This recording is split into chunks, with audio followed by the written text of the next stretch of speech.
አሜሪካ ከኢራን ጋር የገባችበት አውዳሚ ጦርነት በመካከለኛው ምስራቅ የፈጠረው ቀውስ ዋል አደር እያለ እየተባባሰ በመምጣቱ ከቀጠናው አገራት ባሻገር ቀስ በቀስ ወደ መላው ዓለም እየተሸጋገረ ይገኛል። በኢራን ሰማይ ላይ አርብ ዕለት የተመታው የአሜሪካ ተዋጊ ጀት ወድቆ ከወደመ በኋላ አብራሪውን ለማግኘትና ለማዳን በሁለቱም አገራት መካከል ከባድ የሆነ ትንቅንቅ ተደርጎ በስተመጨረሻም ዶናልድ ትራምፕ ጀግናውን አብራሪያችንን አግኝተናል በማለት ማረጋገጣቸው ጦርነቱ ከተጀመረ ወዲህ እጅግ በጣም ቁልፍ የሆነ አጋጣሚ ሆነው አልፈዋል። አሜሪካዊው የጦር ጀት አብራሪ ከፍተኛ ውጊያ ከተደረገ በኋላ በአሜሪካ እጅ መግባቱ አብዮታዊ ዘቡን ክፉኛ ቢያበሳጭም ነገር ግን በውጊያ ወቅት 2 ሲ-130 እና 2 ብላክ ሆክ የተባሉ ሄሊኮፕተሮችን እንዳወደመች በኢራን በኩል የወጡ መግለጫዎች አመላክተዋል።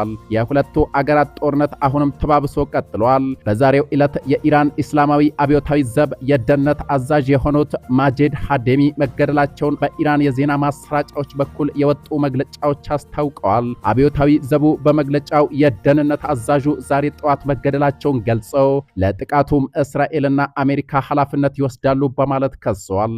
ቢቢሲ ስለ ግድያው የእስራኤል መከላከያ ኃይልን የጠየቀ ሲሆን ማጂድ ሃዴሚ ባለፈው ዓመት ሰኔ ወር በተካሄደው የኢራንና የእስራኤል የ12ቱ ቀናት ጦርነት ወቅት የተገደሉትን መሐመድ ካዜሚን ተክተው ሲሰሩ የነበሩ አዛዥ መሆናቸው ታውቋል። ማጂድ ሃዴሚ ባለፈው ጥር የተቀሰቀሰውን ኢራን ውስጥ በርካታ ሰዎች የተገደሉበትን ጸረ መንግስት ተቃውሞ የአሜሪካው ፕሬዝዳንት ዶናልድ ትራምፕን በማቀጣጠል ከሷቸው እንደነበርም ይታወሳል። የደህንነት አዛዡ በተቃውሞ ወቅት የእስራኤል የሳይበር ስለላ ክፍልን ጨምሮ 10 የውጭ ሀገራት የደህንነት ተቋማት መላው ኢራንን ባደረሰው እንቅስቃሴ ውስጥ ተሳትፏል ብሏል።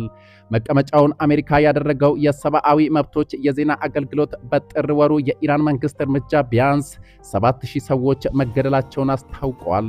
በሌላ በኩል የአሜሪካው ፕሬዝዳንት ዶናልድ ትራምፕ ኢራን የሆርሙዝ ሰርጥን እንድትከፍት የሰጡትን ማስጠንቀቂያ ተከትሎ ግልጽ የሆነ የጊዜ ገደብ ማስቀመጣቸውን ይፋ አድርገዋል። ፕሬዝዳንቱ በትሩዝ የማህበራዊ ትስስር ገጻቸው ላይ ባሰፈሩት አጭር መልእክት በቴህራን የአካባቢ ሰዓት አቆጣጠር ረቡዕ እኩለ ሌሊት 9 ሰዓት ተኩል ሲል ቀነ ገደቡ ይጠናቀቃል። እስከዚያ ድረስ የሆርሙዝ ወሽመጥ ካልተከፈተ የገሃነም እሳት በላያችሁ ላይ ይዘንባል በማለት በከፍተኛ ሁኔታ አስጠንቅቀዋል። ፕሬዝዳንት ትራምፕ ቀደም ብሎ ለዎል ስትሪት ጆርናል በሰጡት መግለጫ እስከ ማክሰኞ ምሽት ድረስ ሰርጡን ካልከፈቱ ምንም አይነት የኃይል ማመንጫ ጣቢያዎችም ሆኑ የቆሙ ድልድዮች አይኖራቸውም፣ ሁሉንም በተመሳሳይ ጊዜ እናፈርሳቸዋለን ማለታቸው የትራምፕ አስተዳደር የሆርሙዝ ሰርጥ መዘጋትን እንደ ቀጥተኛ የኢኮኖሚ ጦርነት በመቁጠር ወታደራዊ እርምጃ ለመውሰድ ዝግጁ መሆኑን እያሳየ ይገኛል ሲሉ የቀጠናው ወቅታዊ ተንታኞች ይናገራሉ። የኢራን አብዮታዊ ዘብ በበኩሉ አሜሪካ የህዝብ መገልገያ የሆኑትን መሰረተ ልማቶች እያወደመች ስለሆነ በዓለም አቀፍ ሕግ መሰረት ወንጀለኛ እንደሆነች ልታውቅ ይገባል ብለዋል። የአሜሪካው ፕሬዝዳንት ዶናልድ ትራምፕ በኢራን የሚገኙ የኤሌክትሪክ ኃይል ማመንጫዎች፣ የነዳጅ ጉድጓዶችና የውሃ ማጣሪያ ጣቢያዎች እንደሚያጋዩ በመዛት በዓለም አቀፍ ቃል ኪዳኖችና ስምምነቶች መሰረት እነዚህ ድርጊቶች የጦር ወንጀል ለመፈጸም እንደተሰነዘሩ ዛቻዎች ተደርገው ሊቆጠሩ ይችላሉ የሚሉ ሰዎችም አሉ።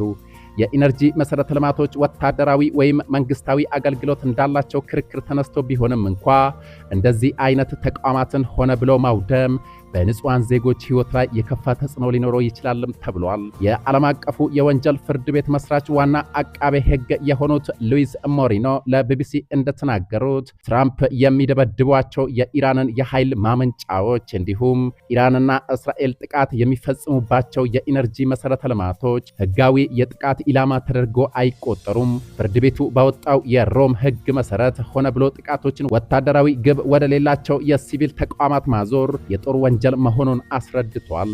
ዶናልድ ትራምፕ ከዚህ ቀደም ዓለም አቀፍ ህግ እንደማያስፈልጋቸውና በራሳቸው ስነ ምግባር እንደሚመሩ መናገራቸው ይታወሳል። ባለፈው ሳምንት የዋይት ሃውስ ቃል አቀባይ ካሮሊን ሌቪት የጉዳይ የጦር ወንጀል ሊሆን የሚችል ስለመሆኑ በተጠየቁበት ወቅት በእርግጥም የትራምፕ አስተዳደርና የአሜሪካ ጦር ኃይሎች ሁሌም ቢሆን የሚንቀሳቀሱት በህግ ውስጥ ሆነው ነው።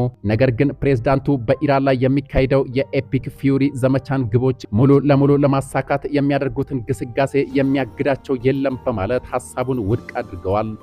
በሌላ መረጃ የዩክሬኑ ፕሬዝዳንት ቮሎዲሚር ዜሌንስኪ የአሜሪካና የእስራኤል ትኩረት ወደ ኢራን በማዘንበሉ ለዩክሬን የሚደረገው ወታደራዊ ድጋፍ ችላ ተብሏል በሚል ከፍተኛ ስጋታቸውን ገልጸዋል። እንደ ዜሌንስኪ ገለጻ የዓለም ትኩረት ወደ መካከለኛው ምስራቅ መዞሩ ለሩሲያ ምቹ ሁኔታን ፈጥረዋል። ሩሲያ ከባድ የሆነ ጥቃት እየፈጸመችብን ትገኛለች፣ እኛንም አትርሱን የሚል አንድምታ ያለው መልእክቱን አስተላልፈዋል። ዋሽንግተን ትኩረቷን ወደ መካከለኛው ምስራቅ የምታደርግ ከሆነ ለኪየቭ እጅግ አስፈላጊ የሆኑት የፓትሪዮት የአየር መከላከያ ሚሳይሎች አቅርቦት ሊቀንስ እንደሚችል ዜሌንስኪ አሳስበዋል። የዓለም አቀፉ ማህበረሰብ ትኩረት መከፋፈል ሩሲያ በዩክሬን ላይ የምታደርገውን መጠነ ሰፊ ጥቃት ይበልጥ እንድታፋፍም እድል ይሰጣታል ተብሏል። ሩሲያ በዩክሬን የኃይል ማመንጫዎች ላይ የምታደርሰው ጥቃት ሁለት ዋና ዓላማዎች እንዳሉት የተገለጸ ሲሆን የመጀመሪያው ዩክሬን አዲስ የጀመረችውን የድሮንና ሚሳይል ምርት ለማስተጓጎልና ሌላኛው ደግሞ በክረምት ወቅት ንጹሃን ዜጎች ሙቀትና የቧንቧ ውሃ እንዳያገኙ በማድረግ ሰብአዊ ቀውስ ለመፍጠር ነው የሚሉም አሉ። በአጠቃላይ አሁን በመካከለኛው ምስራቅ በተነሳው ቀውስ ጋር በተያያዘ የጂኦፖለቲካዊ ለውጦች በዩክሬን የመከላከል አቅም ላይ ሊያሳድሩ የሚችሉት ጫና በኪየቭ በኩል ትልቅ ስጋት ሆኖ ቀጥሏል። ክቡራትና ክቡራን የዛሬ ሚዲያ ቤተሰቦች የአሁኑ መረጃ ይህን ይመስል ነበር። አጫጭርና ወቅታዊ መረጃዎች በፍጥነት እንዲደርሳችሁ ይህን ቻናል ከታች ሰብስክራይብ አድርጉ እያልኩ በቀጣይ መረጃ እስክንገናኝ ድረስ በያለንበት የዓለም ዳርቻ በሰላም እንቆይ።